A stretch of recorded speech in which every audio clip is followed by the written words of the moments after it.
This is the first of a series of videos on market failure.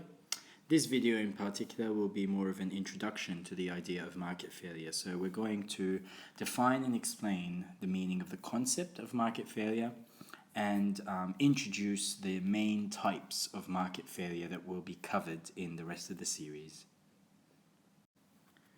So what is market failure? Basically, market failure is a failure of the market to achieve allocative efficiency. So it's a failure by the market to allocate resources efficiently.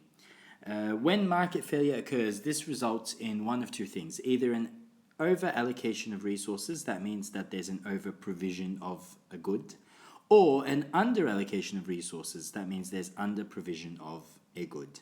In both cases, community surplus is not maximized. So market failure is the failure of the market to achieve allocative efficiency, resulting in an over-allocation or under-allocation of resources, and community surplus is not maximized.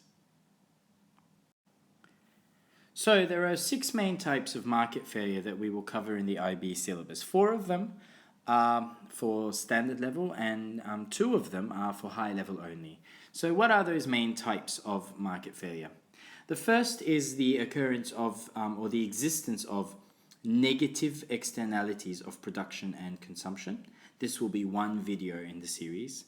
Then there's the occurrence of positive externalities of production and consumption. This will be in the second video of the series.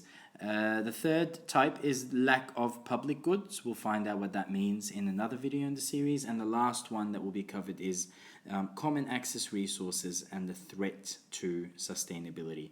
These are the 4 main types of market failure that are required for standard level students. On top of those, for high level students, we will cover the concept of asymmetric information, which is another type of market failure, and the concept of abuse of monopoly power. And these 6 in total are assigned for the high level students. For each of those types of market failure, we're going to explain and discuss possible reasons why the market has failed. So what are the reasons that markets fail?